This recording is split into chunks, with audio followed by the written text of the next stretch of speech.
Okay, so here, here it is. I'm here in my, it's the dungeon, okay? My secret hiding spot in my gym.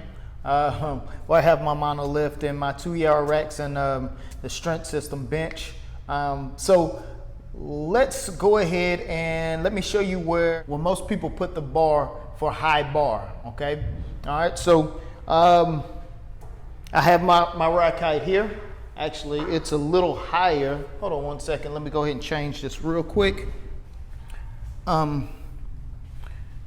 Reason why I have a super low rack out is because a lot of people don't think about it this way. A lot of people have a high rack out and they don't think about the compression, okay? You want to have a compression already. The biaxial compression should be initiated before you even come out of the rack, okay? So with the low rack height, you'll allow yourself to get into that, okay, and not try to get out of the rack height and get in your squat stance and then try to create the biaxial compression. It's already too late, okay?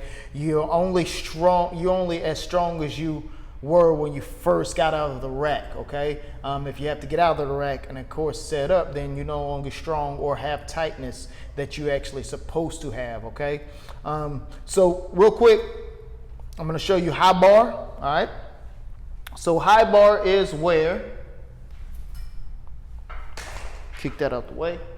High bar is where they place the bar on top of the traps, okay? So it's directly on top of my traps, okay? And when I say the pit of the neck, it's where it'll make a little sack for the neck when you pick it up. So this is here. So if you ever get in trouble with a high bar, then you end up like this, making a little pit, okay? In the pit of the neck, okay? So that's where high bar is, all right?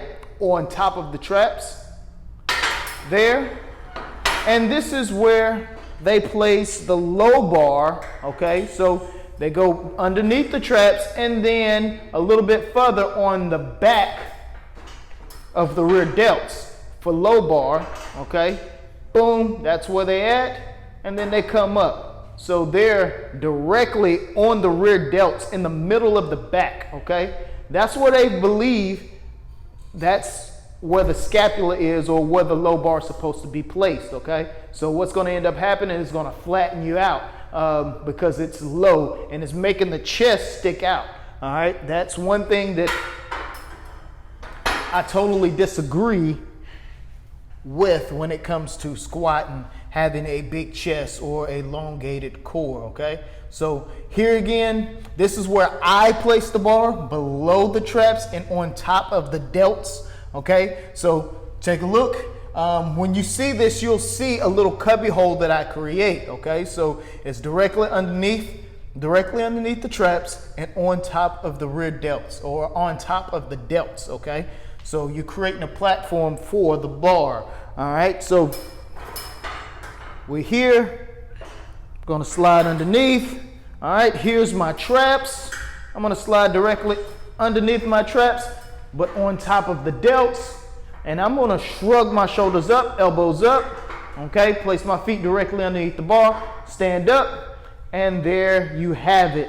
The correct bar placement for the squat there, okay? So it is actually sitting on the top of my delts, okay? I don't have to sit there and hold it up. It's sitting on that platform, but I'm just shrugging my shoulders up to activate or bring an energy flow to the bar, okay? So there you go, the correct bar placement, where I believe my philosophy and information and all the accomplishments I had with my squats, that's where I believe the bar should be placed. So hopefully y'all got a little something out of this, and y'all try it and fill it out. It's gonna be different. It's always gonna be different when you try something new, but I can guarantee you, if you use that bar placement and you get used to activating by active shoulder shrug into the bar, the bar is gonna feel a lot lighter, okay? As far as when you have weight on there, and your lifts are gonna go a lot smoother. You're gonna find balance a lot better. So there you go. See y'all guys later. I'm out.